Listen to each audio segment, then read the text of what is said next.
अहमदाबाद महामार्गावर प्रचंड वाहतूक कोंडी झाल्याचं पाहायला मिळत आहे। पालघरकडून मुंबईच्या दिशेने जाणाऱ्या वाहनांच्या रांगा लागलेल्या आहेत। घोडबंदर गायमुख घाटाजवळ रस्ता दुरुस्तीचं काम सुरू असल्याने ही वाहतूक कोंडी झाल्याचं सध्या समजतंय। महत्त्वाची बातमी आपण पाहतोय आणि आपण दृश्यांच्या माध्यमातून सुद्धा पाहू शकतो। मुंबई अहमदाबाद महामार्गावर ही प्रचंड वाहतूक कोंडी झालेली आहे।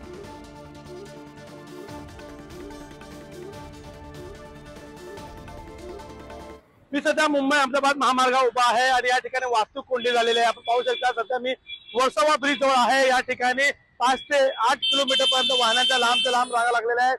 मात्र दररोज सकाळी या ठिकाणी मोठ्या प्रमाणात वाहतूक कोंडी होते। गायमुख या रस्त्याचं रुंदीकरणाचं काम सुरू आहे, त्यामुळे त्याचा फटका मुंबई अहमदाबाद महामार्गाला बसलेला आहे।